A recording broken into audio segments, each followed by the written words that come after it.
She was just 6, lost, alone, and unconscious in a dark alley. The single mother who found her had no idea she was about to call the most dangerous man in the city, a ruthless mafia boss whose world was built on blood and betrayal. One call changes everything. Secrets are exposed, loyalties tested, and two broken souls are drawn together in a deadly game of love, danger, and redemption. Can a mother's courage tame the heart of a man who trusts no one? Or will the shadows of his empire destroy them all? Before we dive into today's story, I want to know, where are you watching me from and what's the time there right now? Also, if you're new here, make sure to hit that subscribe button and join our family, because you don't want to miss the thrilling stories we share. The night had sunk deep into Brooklyn's bones, the kind of cold that chewed through worn coats and silenced the restless noise of the city. Even the street lamps flickered like they were too tired to keep watch, and beneath their weak orange glow, Esther Norbit trudged along the cracked pavement clutching her fraying purse, counting the few dollars that would barely buy bread for breakfast, her mind half on her sleeping son Lucas and half on the endless ache of survival. The air smelled of rain and metal, and every footstep echoed with loneliness. Yet she kept walking, shoulders hunched, eyes down, because in New York, looking too long into shadows could invite trouble you couldn't afford. She was almost at the corner when she heard it. A soft, broken whimper, thin as a bird cry, so faint she thought she'd imagined it. She froze, heart hammering, scanning the narrow alley squeezed between two abandoned buildings where a single streetlight trembled above overflowing trash bins. Again the sound came, weaker this time, and though instinct screamed to keep walking, something deeper, older, the pulse of a mother's heart, dragged her feet toward the darkness. Her breath fogged before her as she stepped into the alley, each stride slower, heavier, as if the cold itself was warning her back. Then she saw her, a little girl curled against a wall, golden curls tangled and matted with dust, a pink dress torn at the sleeve, one shoe missing, her tiny hand gripping a silver locket that gleamed beneath the flickering light. Esther's breath caught in her throat. The sight was too fragile, too wrong. She dropped to her knees, whispering, "Sweetheart, can you hear me?" But the child didn't stir, her lips pale, lashes wet with tears that had already dried. Panic clawed at Esther's chest. She pressed trembling fingers to the girl's wrist and almost sobbed with relief when she felt the faint flutter of a pulse. The smell of cheap perfume, gasoline, and fear tangled around them. She took off her scarf, wrapping it around the child's shoulders, whispering soothing nonsense words because silence felt unbearable. When she looked for help, the street beyond the alley seemed deserted.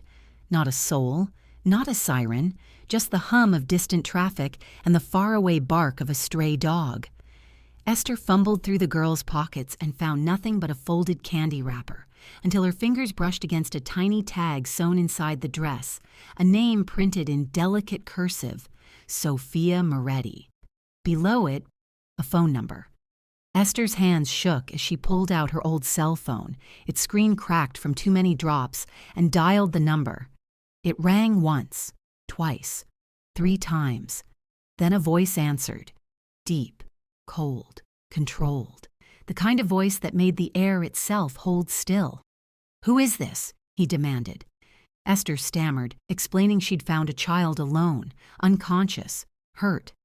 There was silence on the line, and then the voice changed. It cracked, raw, almost broken. "Where are you?" he asked, the steel gone, replaced by something desperate. She told him, giving the cross street, and he said only, "Don't move, stay with her." The call ended before she could reply. Esther knelt there, confused, brushing a strand of hair from Sophia's face, whispering, "Hold on, baby, someone's coming." The city seemed to inhale around them, the wind growing colder, the shadows heavier. A chill swept through her as she wondered what kind of father owned a voice like that, too commanding for an ordinary man, too dangerous for comfort. Minutes dragged into an eternity until the stillness shattered. The rumble of engines grew louder, deep and powerful, and light burst across the alley mouth. 3 black SUVs slid to a stop, doors flying open, boots hitting pavement in synchronized thuds. The air filled with shouts and the gleam of weapons. Esther's breath hitched as armed men in dark suits fanned out, scanning every corner with predator precision. She wrapped her arms around the child instinctively, shielding her small body. Her mind screamed to run, but her legs were stone. Headlights flared brighter, blinding her, and a commanding voice roared through the chaos. "Step away from the boss's daughter!" Under the command that split the night like a blade, the alley exploded into motion. Boots slammed on wet concrete, the metallic click of holsters, and the low, efficient chatter of men who moved as one. Esther felt hands at her shoulders, firm and urgent, pulling her upright even as another pair of strong arms closed around the child, lifting her as if the little body could shatter at the slightest wrong touch. The world narrowed to the rasp of breath, the taste of cold on her tongue, and the sudden impossible closeness of a man whose presence seemed to rearrange the air itself. He wore danger like a second skin, and grief like an old wound. He was all angles and shadow, taller than any man Esther had ever stood before, his coat still wet from the night, his jaw set as though it could hold back storms.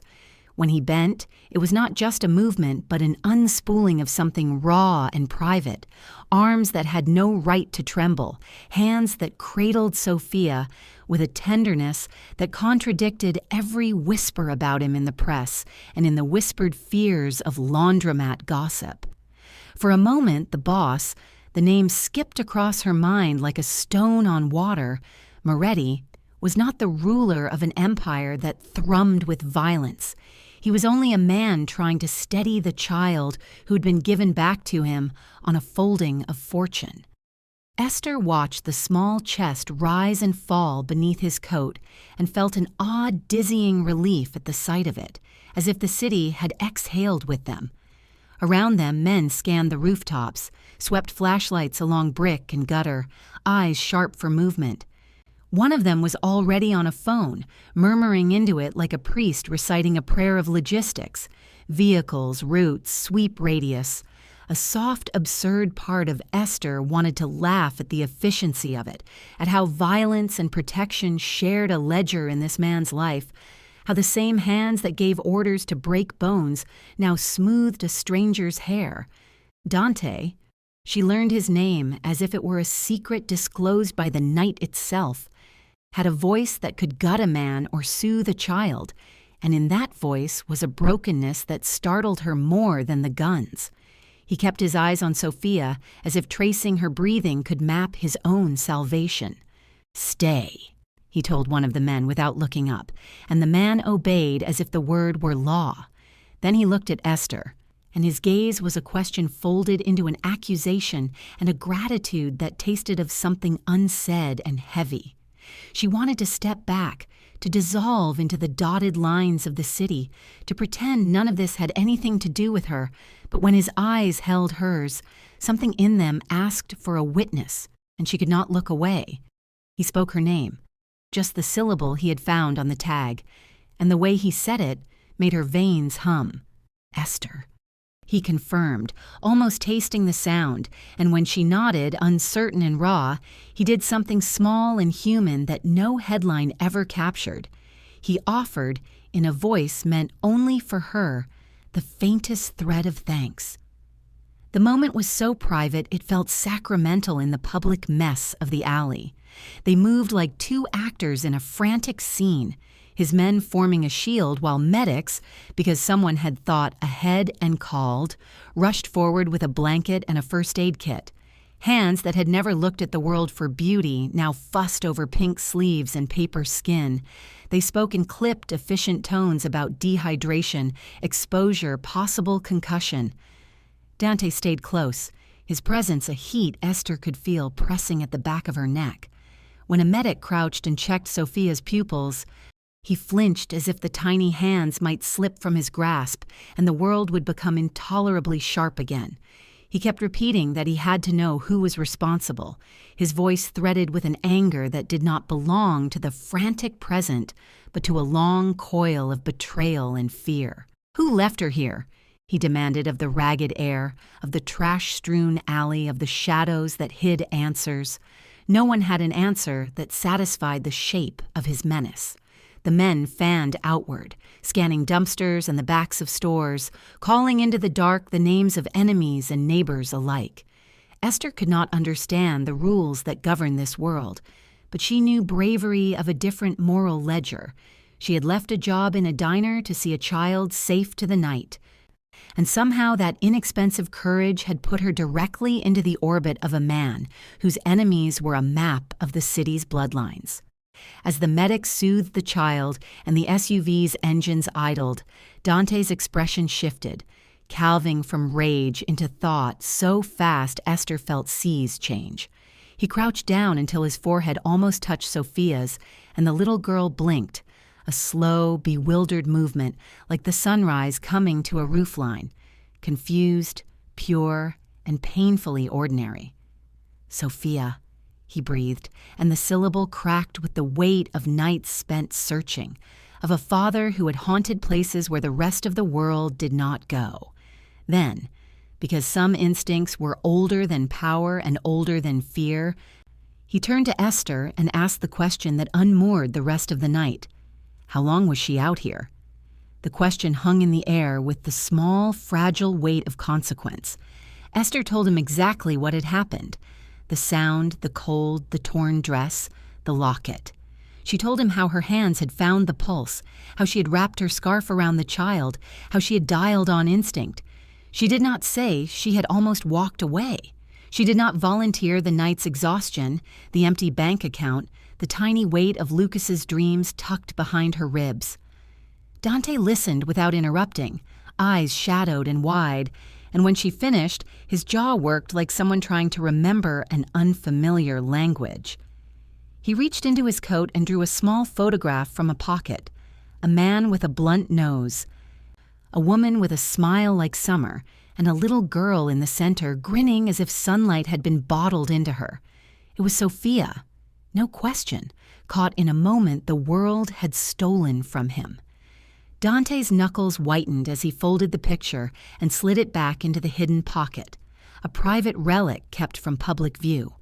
He thanked her again, a raw, short sound, and Esther read more in the thank you than in every polite offer of money she had ever rejected. She could have taken his money. She had bills that bred interest in the corners of her life. But she recoiled not from coin, but from charity on terms. She wanted nothing that smelled like pity. He seemed to understand. His face hardened, then softened into something like agreement.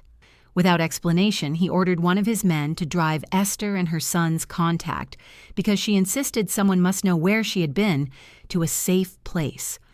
The word safe in his mouth carried no small irony. Safety for him came with iron and code and men who would die before allowing a child to be hurt on their watch.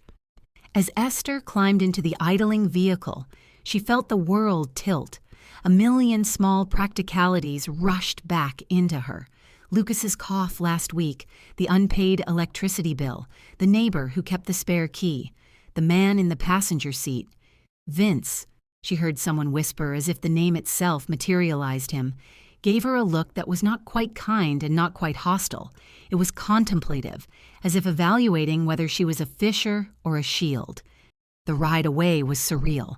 The city lights smeared past like a smear of oil paint, and Dante's silhouette watched from the alley as if a stage curtain had fallen, and Esther felt like she had been given entrance to a play whose script she had not auditioned for.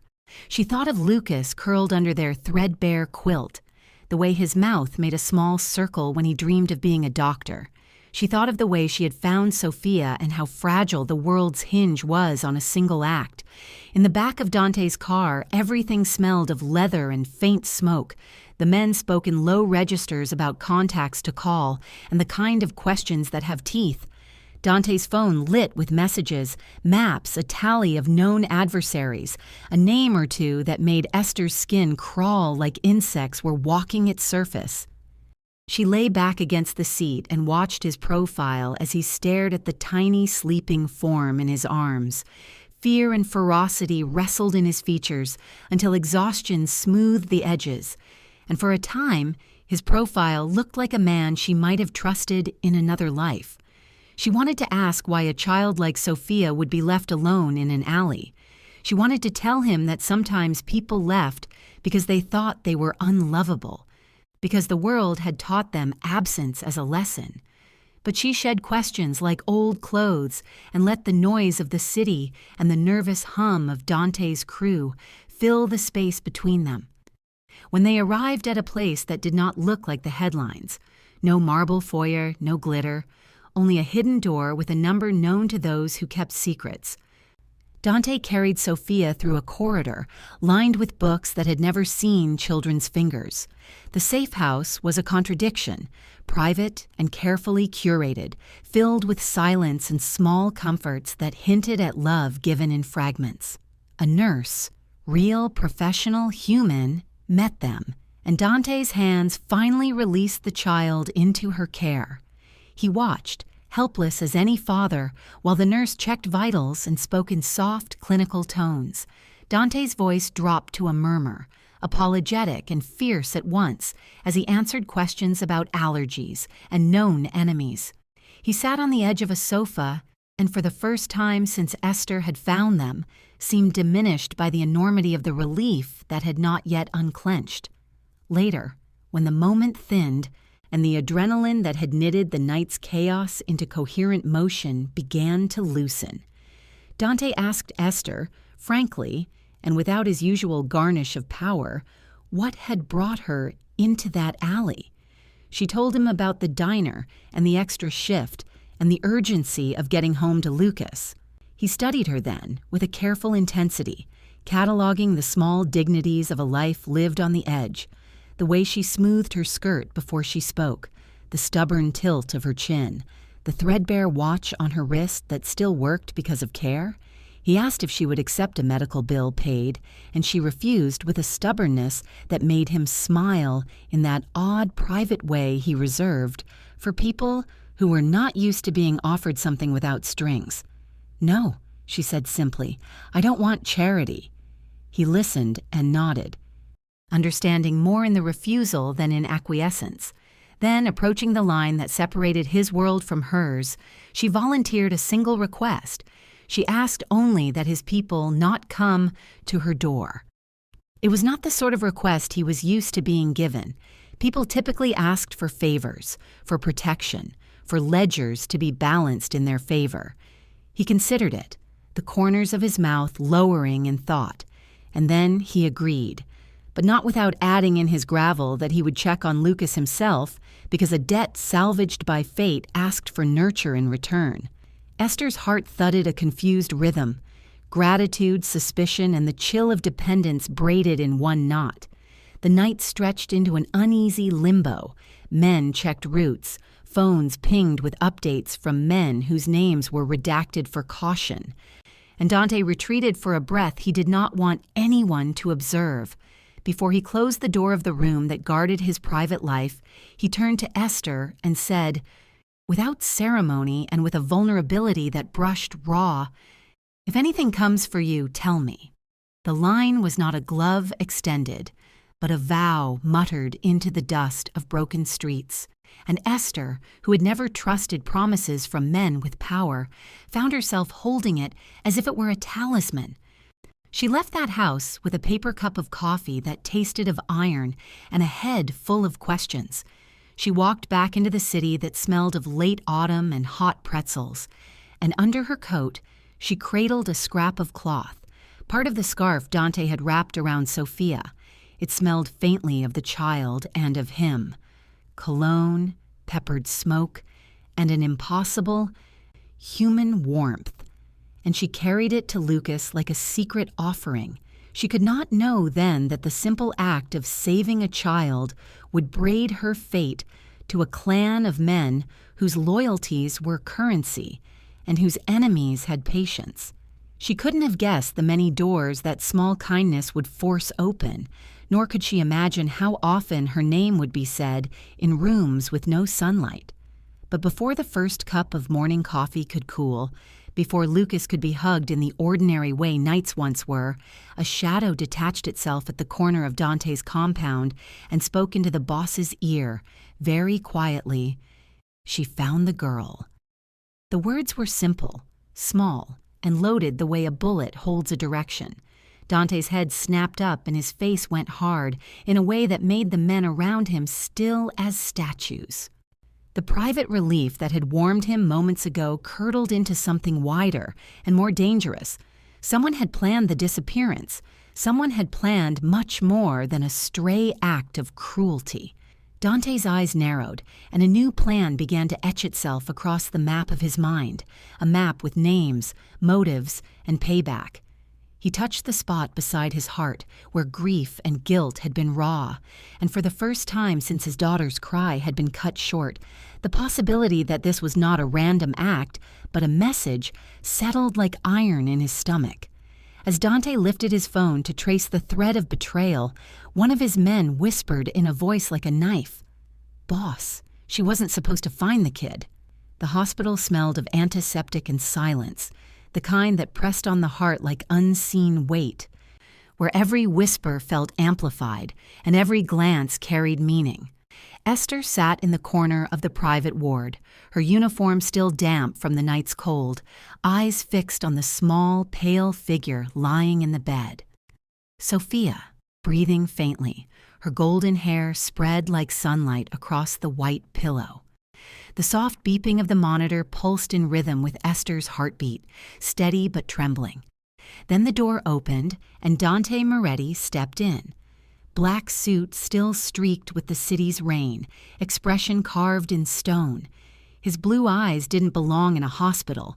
They belonged in the underworld, cold and precise, but now they burned with something human. Fear. He stood there for a moment, silent, watching his daughter, until Esther rose slowly, unsure whether to speak. The man before her wasn't just powerful. He was dangerous. The kind of man whose presence made the air feel heavier, yet tonight he looked less like a devil and more like a father drowning in guilt. "You stayed," he said at last, voice deep but controlled. Esther nodded. She needed someone. His jaw tightened as he moved closer to the bed, brushing Sophia's hair back gently. The gesture broke through his armor. "Thank you," he murmured, but the words felt foreign in his mouth, as if gratitude were something he rarely used. A nurse entered quietly, adjusting the IV line, then left them alone again. Dante turned, pulling a thick envelope from his coat pocket, placing it on the small table between them. "For your trouble," he said simply. Esther looked at it. The weight of money, the glint of privilege, and something in her snapped softly, a quiet rebellion that made her spine straighten. "I didn't do it for money," she said, her tone gentle but firm. "Your daughter needed help, so I helped her." Dante's gaze lingered on her, confusion flickering behind his composure. No one ever refused him. Not politicians, not business owners, not even enemies. Yet this woman, wearing a cheap coat and tired eyes, had just done so without hesitation. He studied her like a puzzle. "Do you know who I am?" he asked quietly. "I know you're her father," she replied. The answer hit him harder than he expected. For a brief second, Dante felt seen, not as a boss, not as a monster, but as a man. That moment cracked something inside him. He looked away, muttering, "Vince?" His right-hand man appeared almost instantly at the door, massive, stoic, eyes scanning the room. "Keep an eye on her," Dante ordered, not even glancing back. "She's different." Esther frowned, sensing layers behind that simple command. "That's not necessary," she said quickly, stepping forward. "I don't need—" But Dante was already walking out, his presence leaving the room colder than before. She didn't know what kind of world she had stumbled into, but she could feel its shadows crawling closer. Later that night, The wind screamed through the cracked windows of Esther's small apartment. The streetlight outside flickered, casting long, trembling shadows across the peeling wallpaper. Lucas was asleep in the next room, his soft breathing the only comfort she had left. She poured herself a cup of cheap coffee, trying to chase away the unease that had clung to her since the hospital. Her phone vibrated once, a new message from an unknown number. She hesitated before unlocking it, half expecting Dante's name, but it was blank. Just a glitch, she thought, setting the phone aside. The apartment creaked, settling under the chill. She tried to convince herself she was safe, but something in the air felt wrong. Too quiet, too still. Then she heard it, a faint creak near the door. Her chest tightened. She turned, heart hammering, every motherly instinct flaring. The chain on the door rattled. Not loud, but enough to send adrenaline flooding through her veins. She grabbed the nearest thing, a frying pan, and tiptoed forward, her breath shallow. The door handle turned once, then stopped. Seconds stretched like hours. When she dared to look through the peephole, she saw nothing, just the dim hallway light. But when she opened the door, a crack. Something slid in through the gap and fell to the floor. A single black rose. Her pulse stumbled. She bent down slowly, fingers trembling, and beside the rose lay a folded note, scrawled in bold ink. "Stay out of Mafia business." The letters were rough, impatient, written by someone who didn't bother to hide their threat. Esther's stomach knotted. How could they know? She slammed the door shut, locking every bolt, every chain, pressing her back against the wood. Her breathing turned shallow as she looked toward Lucas's door. The thought of danger near her son made her entire body ache with fear and fury. She picked up her phone again, scrolling through her recent calls, and froze. Dante Moretti's number was saved there. She didn't remember saving it, didn't remember giving him her phone, but it was there. His name like a warning. She wanted to delete it, to erase every trace of that world, but her thumb hovered. What if something happened again? What if they came back? Her reflection stared back at her from the dark screen, a woman caught between survival and trust, between fear and instinct. She set the phone down, forcing herself to breathe, whispering to herself that it would be fine, that maybe it was just a sick prank. But the night didn't agree. The next morning, the sun barely broke through the smog. Esther walked Lucas to school, smiling for his sake, but her eyes scanned every face on the street, every car that passed. A black SUV was parked across from her building, the same kind Dante's men drove. Vince leaned against it, pretending to smoke, eyes hidden behind dark glasses. Their gazes met briefly. He gave a slow nod. Not friendly, more like a silent reminder that she was being watched. She felt both anger and safety in that stare, a strange contradiction she couldn't untangle. The day crawled by at the restaurant. Customers came and went, unaware of the storm brewing in her life. When she returned home that evening, the rose was gone. The note, too. Someone had been inside again. Panic flooded her chest. She searched the apartment. Nothing was missing, but everything felt wrong. The smell of her lavender candle had been replaced by the faint trace of cologne. Masculine, expensive, familiar. Her hands shook as she picked up her phone again, staring at Dante's contact. Every rational part of her said to call the police, but deep down, she knew. This wasn't something the police could fix. This was Mafia territory, and she had already crossed a line she didn't understand. She opened her messages, thumb hovering over his name. Before she could type, her screen lit up on its own. One new message. Her breath caught as she read it. Just 7 words, cold and commanding. "Pack your things. You're not safe." Esther's trembling fingers hovered over the glowing screen, her pulse pounding as the words burned into her mind. Pack your things. You're not safe. The tiny apartment, once a fragile sanctuary, suddenly felt like a cage closing in. Every creak of the walls sounded like footsteps. Every flicker of the light felt like eyes watching. Her heart raced as she rushed to Lucas's room, shaking him gently awake. "Sweetheart, "We have to go," she whispered, forcing calm into her voice though her hands betrayed her. Lucas blinked up at her, half asleep, clutching his stuffed bear. "Why, Mama, is it bad guys again?" She swallowed hard, not answering, only nodding. Within minutes, she had packed the essentials: clothes, a photo frame, his medicine, and nothing else. The streets outside were cloaked in fog, city lights bleeding into the mist like bruises. She stepped out with Lucas's small hand in hers, her phone clutched tight, waiting for something, anything. Then, out of the shadows, the same black SUV slid to a stop, its tinted windows like unblinking eyes. The back door opened, and Dante Moretti's voice cut through the night. "Get in." His tone wasn't harsh, but it held no room for refusal. Esther hesitated, clutching Lucas close. Dante's blue eyes flicked to her, then to the rooftops, scanning for danger. "Now," he ordered, softer but deadlier. Something in that word, perhaps the exhaustion under the steel, made her obey. The ride was silent, the hum of the engine mingling with the rhythm of her heartbeat. Lucas leaned against her, asleep again, unaware of the storm around them. Esther's gaze darted between Dante and the city, blurring past the windows. His profile was carved in focus, jaw tight, eyes forward. There was no trace of warmth, only purpose. A man used to commanding the world, but now at war with it. She wanted to ask who wanted them dead, why she was being dragged into this. But the silence between them was too thick, too fragile to break. Finally, the car turned down a narrow street leading to a tall, glass-walled tower that scraped the clouds. The building shimmered like a secret, luxury and danger intertwined.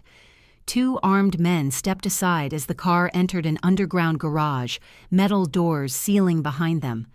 Dante got out first, scanning the area, then opened Esther's door. "You'll stay here until I say otherwise," he said, leading her through a private elevator. The walls mirrored their reflections, her disheveled hair, his sharp composure, the contrast of two worlds colliding. The elevator opened to a sprawling penthouse, marble floors, panoramic views of the city, and silence thick as smoke. Esther stepped in cautiously, Lucas still clutching her leg. "This isn't necessary," she muttered. "You don't even know me." Dante's voice was low. "Someone left a rose and a warning at your door. That's not coincidence, it's a message, and messages in my world come with blood." She turned sharply, fear flashing in her eyes.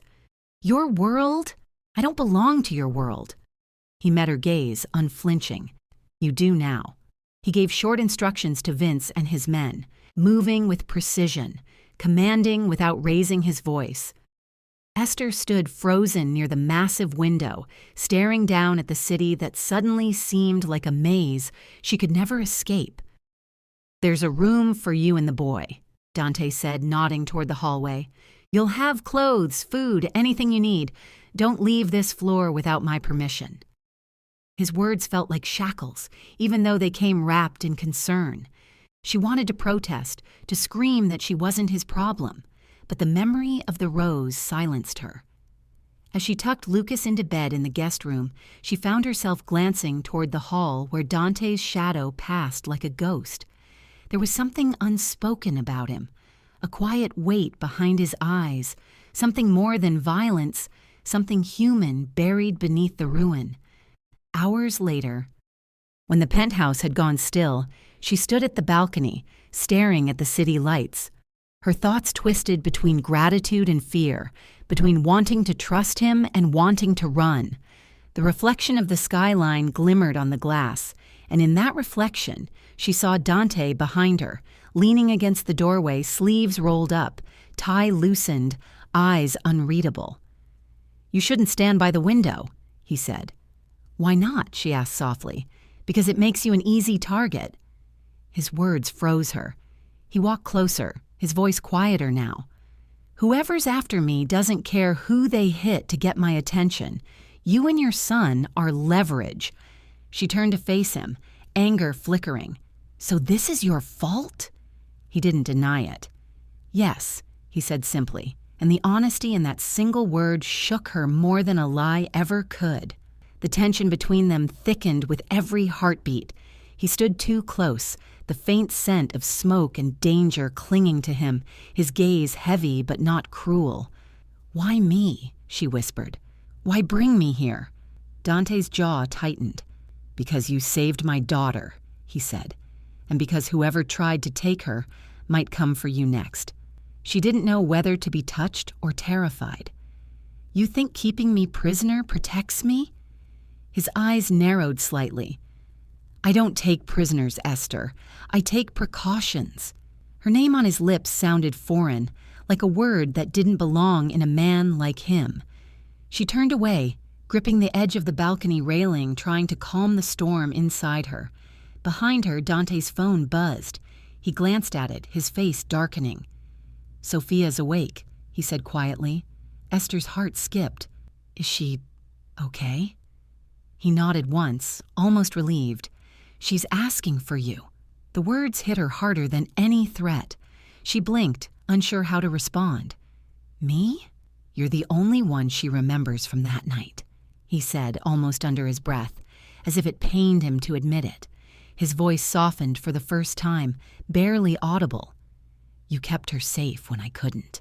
For a moment, the mask slipped, and she saw not a Mafia boss but a man who'd built his empire on control and was now watching it crumble around the edges. The silence between them grew intimate, charged with something neither dared to name. Then, as quickly as it came, it vanished, replaced by the hum of tension that never left his world. The night deepened, stretching into uneasy quiet. Esther couldn't sleep. Every sound in the penthouse reminded her she didn't belong there. The low murmur of men stationed outside, the faint buzz of the security cameras, the whisper of danger beyond the walls. She walked to the kitchen, pouring a glass of water, her reflection distorted in the marble counter. From the living room, she could see Dante on the couch, half illuminated by the glow of his laptop, files spread out before him. His expression was unreadable, carved in focus. She wondered what it cost a man like him to live like this, surrounded by luxury but consumed by fear. Just as she turned to leave, a sudden sound ripped through the stillness, a sharp whistling crack, followed by a thunderous crash. Glass exploded inward, shards raining like icy stars. Esther dropped to the floor instinctively, covering her head as Lucas screamed from the bedroom. Dante was already moving, shoving her behind the marble counter, his gun drawn in one seamless motion. "Stay down!" he barked, scanning the shattered window.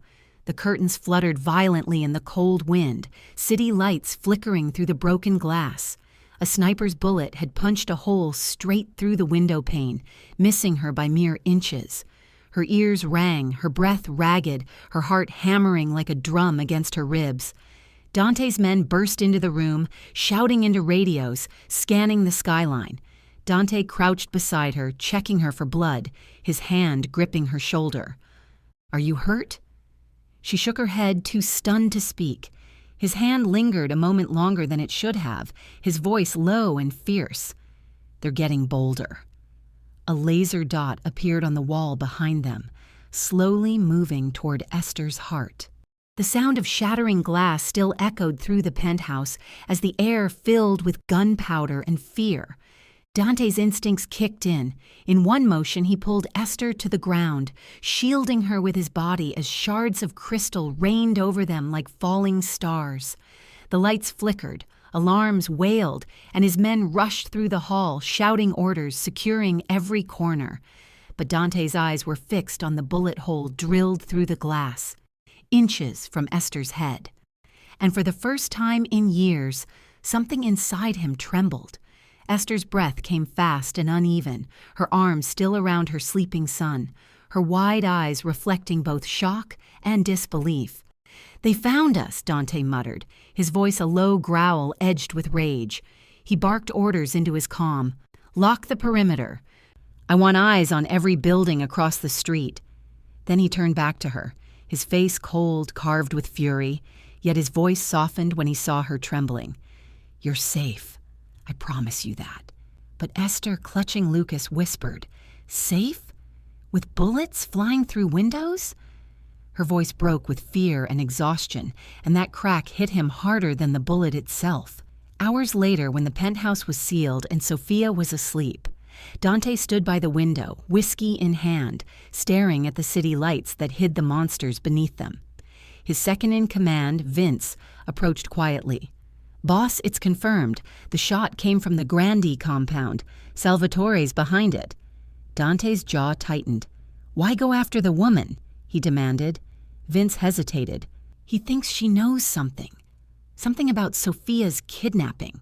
The glass in Dante's hand cracked as he crushed it unconsciously, blood seeping between his fingers. But the pain didn't register.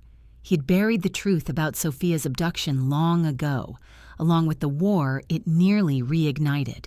The thought that Esther, a stranger, might be tangled in it made his stomach twist with dread. But what Dante didn't know was that Esther stood hidden near the doorway, hearing every word. Her heart pounded as the truth unfolded before her. The man who'd sworn to protect her wasn't a businessman or a savior.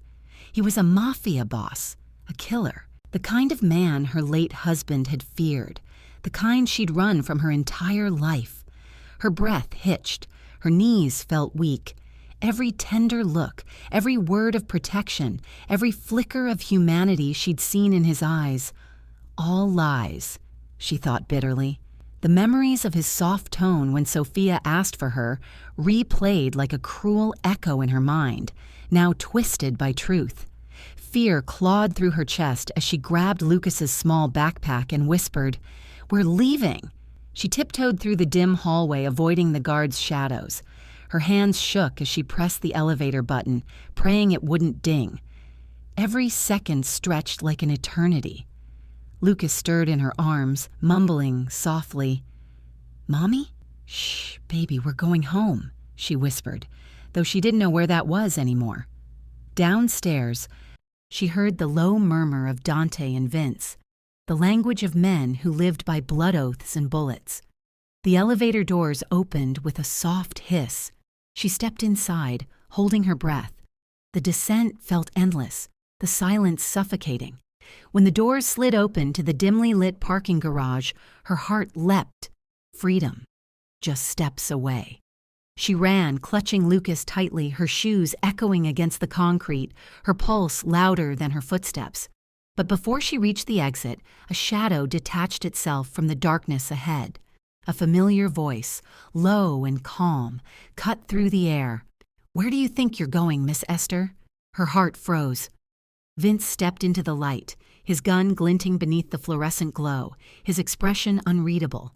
Esther stumbled back, clutching Lucas protectively against her chest. "Please," she whispered, her voice breaking. "Just let us go." Vince's eyes softened for half a second, then hardened again, the soldier's mask returning. "You shouldn't have overheard that conversation," he said quietly, raising the gun. "Now you've got a problem, and so do we."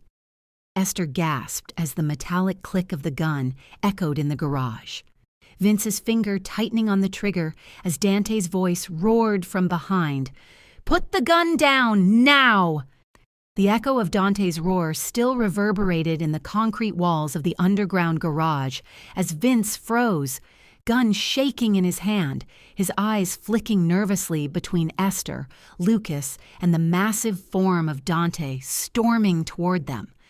Esther clutched Lucas tighter, her tiny body pressed against his chest, every nerve screaming to run, to flee, to vanish into the night. Dante's blue eyes were a storm, lightning flashing across his sharp features, jaw taut with fury.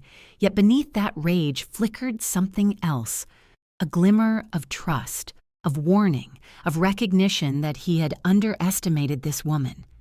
Vince lowered the gun, slowly, almost reverently, voice steady but tinged with unease. "Boss, there's someone inside, someone feeding information. She might be the key to finding them." Esther froze, breath hitching. "Me? Why would I?" Her words stumbled, swallowed by disbelief. Dante's hand was on her shoulder before she could retreat, firm, commanding yet protective. "You're in this, whether you like it or not," he said. the steel in his voice softening only slightly. Every instinct in Esther's body screamed to resist, to run, to protect Lucas from the darkness that clung to this man and his world. But when she looked down at the child's innocent eyes, the weight of responsibility grounded her fear. They returned to the penthouse safe house, the city lights stretching below them like veins of danger and opportunity, the glass walls reflecting the tension inside. Lucas clung to her side, exhausted but awake, while Dante's men swept the perimeter, leaving the apartment heavy with unseen eyes and unheard movements. Esther moved carefully, unpacking a small bag of essentials, every creak of the floorboards echoing like gunfire. Dante watched her from across the room, arms crossed, posture taut, eyes unblinking. He didn't intervene, didn't speak, only observed. A predator and a protector, all at once. Hours later, with Sophia finally awake, Esther felt the fragile bridge of trust begin to form. The little girl's voice trembled as she called, "Miss Esther?" And in that moment, Dante's icy control faltered. He leaned against the counter, jaw tight, silent, watching the woman who had risked everything for his child. And for a heartbeat, he allowed himself to feel gratitude, guilt, and something dangerously close to desire. Esther approached Sophia slowly, coaxing her into a gentle embrace, whispering words of comfort that Dante had never been able to give, words that carried warmth in a world built on blood and fear. He stayed back, watching the subtle care in her hands, the patience in her eyes, and the way she moved as if the weight of the world rested on her shoulders, yet she refused to crumble. The following days blurred into a rhythm of secrecy, danger, and tension. Dante moved like a shadow through the city, hunting Salvatore Grandi and the traitors in his own circle, while Esther navigated the penthouse like a tightrope walker, caring for Sophia, shielding Lucas, and learning the unspoken rules of survival. Every glance exchanged with Dante carried weight, every word unspoken between them loaded with threat and curiosity. He caught her eye more times than he realized, the way she flinched when he approached, the way she lingered when his attention drifted elsewhere. He studied her, noting the fire in her spirit, the unwavering courage, the intelligence that belied her humble background. The slow burn of unspoken emotion began to ignite in fleeting touches. A hand brushing against hers when passing food, a look held too long over a sleeping child, a faint hesitation before he left a room. Each moment, dangerous yet magnetic, threatened to consume them both. Esther, meanwhile, grappled with the truth she had uncovered in fragments, that Dante was no ordinary man, that his empire was built on blood and loyalty, that every act of protection carried a cost. Fear and fascination intertwined as she prepared meals, bandaged Sophia's scrapes, and comforted Lucas, feeling the invisible walls of the penthouse tighten around them. The city outside hummed with menace, the underworld moving like a living thing, and every shadow seemed to whisper secrets she wasn't sure she wanted to hear. She discovered small hints, security cameras, armed men, coded messages that confirmed the stakes were higher than she imagined. One night, curiosity led her to a drawer partially hidden under Dante's desk, and inside, among folders and papers, were photographs, one stack catching her breath. She picked up a photo of a woman holding Sophia as a baby, the face soft, gentle, hauntingly familiar. Esther froze, blood running cold in her veins. The woman looked exactly like her, the same golden hair, the same piercing blue eyes, the same fragile but determined expression. Questions exploded in her mind, a storm of disbelief and fear. Who is she? How is this possible? Why does Sophia's mother look like me? The realization struck with the weight of a hammer, a connection she could not ignore, a thread tying her fate deeper into Dante's world, into the secrets she had been trying to escape. Every instinct screamed to run, to hide, but part of her knew she had already stepped too far into the darkness to turn back. The nights were sleepless, filled with whispered conversations, the clatter of guards, and the ever-present hum of danger beyond the walls. Dante moved through the penthouse with lethal precision, orchestrating his empire's response to the threats closing in. Yet each time he saw Esther near Sophia or Lucas, his control wavered. The magnetic pull between them grew, unspoken, dangerous, inevitable, charged with the knowledge that one mistake could mean death. Esther found herself watching him as he barked orders into the phone, the steel of his presence bending slightly when his daughter smiled or called for her. She wondered what it would mean to touch a man like him, to trust someone who lived with the weight of so many lives, whose embrace could be both sanctuary and prison. The tension twisted inside her, mingling with fear, desire, and the relentless urgency of survival. By the following evening, the penthouse felt like a cage woven with gold and danger. Every sound, when a footstep, a muffled shout, the wind brushing against the glass, was a reminder that their enemies were closing in. Esther moved carefully, holding Lucas's hand, her mind restless with questions about the photos she had discovered. Dante's presence loomed behind her constantly, protective yet suffocating, his silence louder than any words. The slow burn continued. Stolen glances, brief touches, the unspoken promise of protection mingled with threat. She knew she could not leave, yet she also knew that staying meant stepping fully into a world of blood, loyalty, and impossible choices.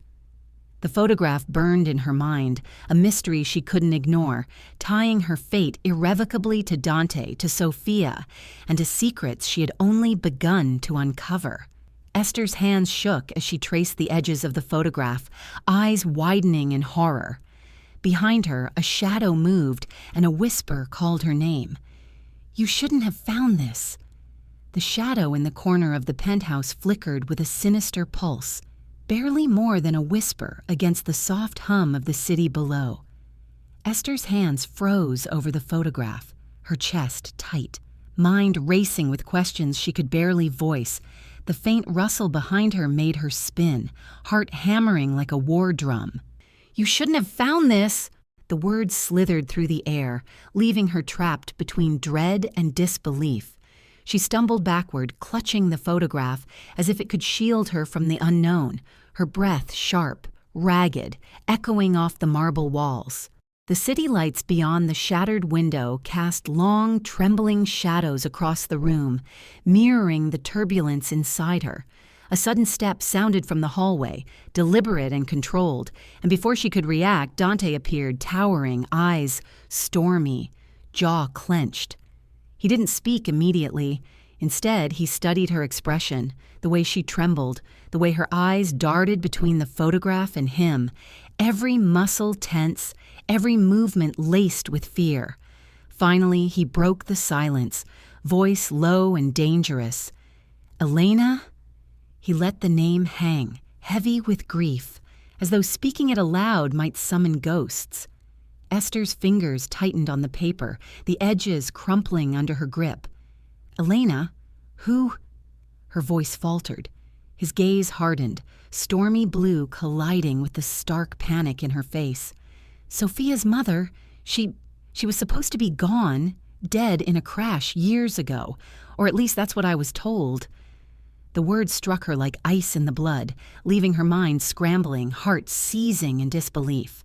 Her pulse throbbed in her temples as she tried to process him, tried to reconcile the warm, dangerous man before her with the ruthless whispers of death and betrayal in his words. "You're saying she didn't die?" she whispered, voice trembling. Dante's jaw tightened, his hands clenching at his sides. "I don't know. There are rumors. People I trusted lied to me. Maybe the accident wasn't an accident. Maybe Elena was taken or kept hidden." His gaze pierced her, searching, reading her very soul. You look like her," he said finally, each word a blade. Esther's knees nearly buckled. "What?" she gasped. "Your eyes, your hair, the way you hold yourself. Sophia sees you and..." He trailed off, frustration and fear mixing in a storm she could almost touch. Silence fell, thick and suffocating, the hum of the city beneath them now a distant murmur compared to the chaos in her mind. Every instinct screamed to run, to flee from this dark world, but the photograph in her hands held a pull, a thread linking her to something she could not ignore. Hours passed in uneasy silence, Dante watching her from across the penthouse as she traced every line in the photograph, imagining the life of the woman who had been her mirror, her double, her ghost. His usual control wavered in ways he hadn't anticipated. He saw her courage, her fire, but also her fear, and it mirrored something he had long buried in himself. He approached her, careful, slow, commanding without touching, his presence a tether she couldn't escape. "Esther," he said finally, voice rough, "I need you to stay calm. We're already in too deep." She looked up at him, eyes wide, voice shaking. "Dante, why? Why does this matter to me? Who was she?" He took a deep breath, his hands resting on the marble counter, fingers splayed as if holding back a storm. Elena was Sophia's world, and now, somehow, you are too. I don't know what game is being played, but someone wants her gone, and maybe they'll use you to get to her, or to control me. Esther felt the weight of his words, the invisible chains of danger, pulling her deeper into a web she had never wanted to enter. Her mind spun with implications. The resemblance, the whispers of betrayal, the shadowy world Dante navigated. She could almost feel Elena's presence lingering in the penthouse, in the photo, in the way Dante's gaze softened when he looked at Sophia or even at her. Fear mingled with curiosity and an inexplicable, forbidden fascination. She had come to protect children, to survive, and now she was tangled in secrets older and darker than she could imagine. Each step she took through the apartment felt like treading on glass, every creak a possible warning, every shadow a threat. Dante moved silently behind her at times, eyes unblinking, as if the air itself carried whispers he alone could hear. Days passed with tense normality, caring for Sophia, monitoring the penthouse, and navigating the labyrinth of Dante's empire from a safe distance. Though safety was always relative, Esther noticed subtle shifts in his behavior, lingering glances, the way he softened when she comforted the children, the slight hesitation before he left a room where she stood. Tension, unspoken and dangerous, thickened between them, both acknowledging and denying it with every careful move. And yet, amidst the threat of death and betrayal, the photographs of Elena haunted Esther relentlessly. One evening, after Dante had left for a meeting with his men, she couldn't resist exploring the hidden drawer again. Her fingers trembled as she pulled out a new set of photographs, neatly stacked but anonymous. Her eyes widened in disbelief. Among the images was a woman, chained in a dimly lit basement, eyes wide with terror, mouth gagged, and in the corner of the photo, scribbled in jagged letters, "She's alive." Esther's heart froze, blood draining from her face, every instinct screaming danger, yet a cold, electric curiosity rooted her to the spot. Who had sent this? What did it mean for Sophia, for Dante, for her? She swallowed hard, voice barely a whisper as she backed against the wall. No. This can't be real. Every sound in the apartment became amplified. The hum of the fridge, the distant wail of the city, even her own heartbeat. She pressed the photographs to her chest, realizing that the truth was far darker and more twisted than she could have imagined, and that her life, and Dante's, had just been thrown further into the abyss. Somewhere in the distance, the wind rattled against the glass, and Esther knew, without doubt, that nothing would ever be the same again. A faint creak echoed behind her, and as she spun around, a masked figure stepped into the doorway. holding a second set of photographs, eyes glinting in the shadows, whispering, "You should have left it buried." The masked figure melted into the shadows, leaving Esther trembling with photographs pressed tightly to her chest, her mind spinning like a storm caught in a bottle. Her chest heaved as every nerve screamed danger, every instinct warning her that the walls of Dante's world were closing in. She barely registered the click of the penthouse door shutting behind her when she stumbled toward the kitchen, desperately trying to make sense of the images. The chained woman, the notes, the haunting resemblance to herself. The penthouse seemed to pulse around her, each shadow elongated, each flickering light a silent threat. Dante appeared then, silent as a predator, his presence filling the room before she even heard his steps. "Esther," he said, voice low and controlled, ice and fire intertwined. She whipped around, heart hammering, blood roaring in her ears. "Dante, you have to tell me the truth. This is Elena, isn't it? She's alive. Why didn't you, why—" Her voice cracked under the weight of fear and accusation. He held up his hands, stopping her mid-step, jaw tight, eyes darkened with a storm she had never seen before. "I didn't hide her from you," he said evenly, though every muscle in his body screamed tension. "I didn't know where she was. I was told she was gone. I mourned her as I mourned, as I thought I should. Do you think I'd let this happen to Sophia if I had a choice?" She stared at him, disbelief and fury clashing like fire and ice inside her, unable to reconcile the terrifying, magnetic man before her with the father who held his daughter with such fragile care, or the Mafia boss whose world was soaked in blood. Her mind, chaotic and unrelenting, refused to rest, and by the next hour, rage and curiosity pushed her toward the forbidden. Dante's office. The hallway seemed to stretch endlessly, every floorboard a drumbeat of potential discovery or imminent death. She picked the lock quietly, chest tight, palms sweating, and slipped inside, heart hammering in her throat. The room was dark, heavy with the scent of leather, cigars, and secrets. Her eyes scanned the shadows, catching the faint glint of files and folders, each one a portal into the hidden life of Dante Moretti. She opened one, hands shaking violently, and froze. The document spilled the truth across the page. Elena's disappearance, meticulously logged, the chain of lies that had kept her absence a secret, and alongside them, a detailed list of enemies, Salvatore Grandi, rival factions, traitors within Dante's own circle. Fear surged, but so did adrenaline, her mind whirring with the impossible reality that she held proof not only of Elena's fate, but of Dante's world, ruthless, dangerous, and lethal. And then, the silence shattered as the door clicked open.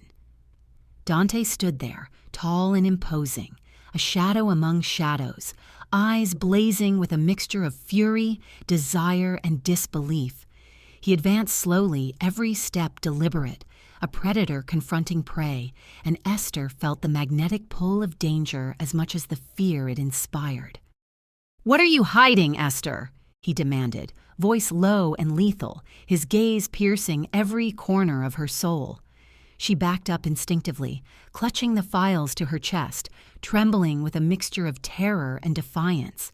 I'm trying to understand," she cried, tears threatening to spill. "Your world, your secrets. Sophia. Elena, I need to know the truth." His hands shot out, grabbing her shoulders, pinning her without violence, but with unyielding power. "No one goes behind my back, Esther. No one," he said, each word a whip of warning. Sparks ignited in the air between them, tension, fear, desire, a magnetic force that neither dared acknowledge aloud, yet it crackled like electricity in the dim office light.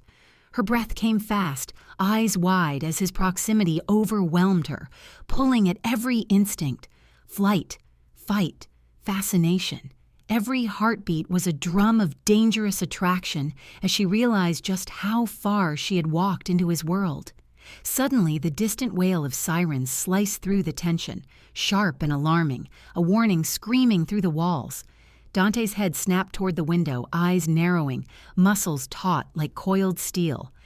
"They've found us," he muttered, jaw tight, voice low, and instinctively he moved to shield her, his body positioning itself between Esther and the unknown threat outside. Her hands clutched the files desperately, mind racing as she tried to process the intrusion. FBI, rival factions, someone within Dante's inner circle?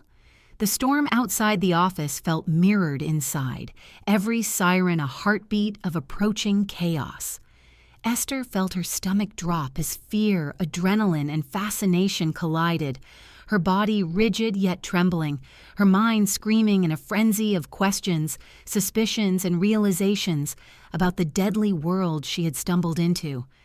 Dante's voice cut through the roaring pulse of panic. "Get to the children, now!" he barked, eyes blazing. She grabbed Lucas, Sophia clutching her hand tightly. The photograph still pressed to her chest, and darted toward the hidden passages Dante had shown her in a fleeting moment of trust. Shots rang out outside, muffled by thick walls, and the air was charged with the unmistakable threat of betrayal. Someone had tipped off the authorities. Every step felt like a gamble, every shadow a potential death sentence. Dante moved behind her, a silent guardian, his hands ready, movements lethal, his presence both terrifying and comforting. Esther's mind whirled with the implications. Elena's fate, the Mafia war, the FBI intrusion, the betrayal, all colliding in a chaos she could neither control nor escape. Each footstep echoed like a drumbeat of destiny, each heartbeat a countdown to unknown consequences. The city outside roared, the mansion trembled, and the unseen traitor who had orchestrated this storm had made one thing clear: nothing, not even loyalty, could be trusted. The heavy front doors of the mansion exploded inward as armed agents stormed the hall, and through the chaos, a familiar voice hissed into Dante's ear. "They told me where to find you. And her." Gunfire and shouts tore through the mansion like a storm unleashed, every explosion of sound shaking the walls, rattling Esther's bones, and throwing her into a panic as chaos ripped through the air. She clutched Lucas and Sophia tightly, the photograph still pressed against her chest, mind spinning, heart hammering, eyes darting wildly across the room, trying to anticipate every threat. Dante's presence was sudden, a shadow among shadows, eyes blazing, movements precise, every step calculated to protect, to command, to survive. "This way," he barked, voice low but cutting through the cacophony, and Esther instinctively followed. Adrenaline sharp, limbs tense, every muscle coiled as they navigated hidden passageways, secret staircases, and reinforced doors designed to shield them from danger. The children whimpered, fear coating their voices, and Esther's maternal instincts flared, fierce and unyielding as she tried to soothe them while keeping pace with Dante's relentless drive towards safety. Every corner they turned revealed another layer of danger. Agents breaching hallways, alarms blaring, shadows moving too fast to identify. But Dante remained a constant, a tether in the storm, eyes never leaving hers, voice only soft enough to guide, not to alarm. They reached the waiting vehicle, sleek, armored, and humming with quiet power. Dante placed Lucas and Sophia inside first, checking their seatbelts with an almost tender care that made Esther catch her breath. Then, reluctantly, she climbed in beside them, heart racing as Dante slid into the driver's seat, hands firm on the wheel, jaw tight, eyes scanning the streets for threats. The city outside blurred, light smeared across her vision as the car tore through darkened avenues, sirens screaming in the distance, shadows shifting like predators. Dante's hand brushed hers for the briefest moment as he shifted gears, fingers grazing, and Esther felt a jolt of electricity that left her breathless, cheeks flaming, yet her mind screamed to focus, to survive, to protect the children.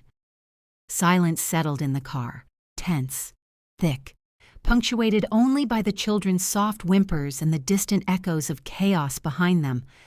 Once inside the safe house, Dante quickly barricaded the doors, checked the perimeter with meticulous care, and then finally turned toward her, the storm of danger outside contrasting sharply with the fragile calm within.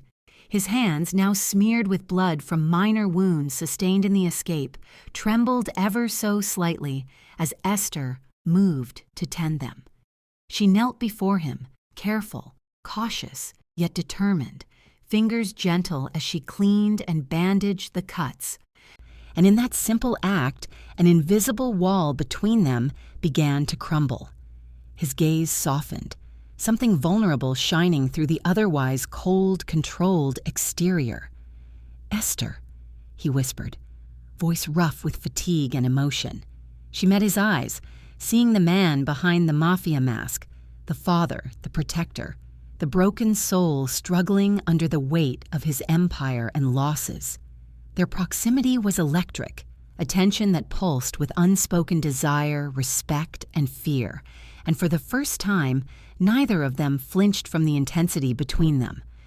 The children slept in the corner, oblivious to the dangerous world they had narrowly escaped, giving Esther and Dante a rare, fleeting moment of intimacy amidst the chaos.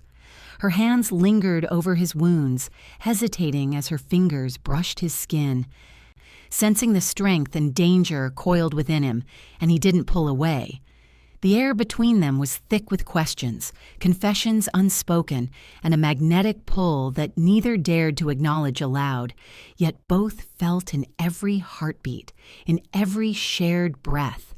Their eyes locked, and in that gaze 1,000 words passed without sound: trust, fear, attraction, and the fragile hope that two broken souls could find refuge in one another, even for a fleeting moment. Time seemed suspended, the world outside reduced to a distant hum, until the sharp vibration of a phone cut through the fragile calm.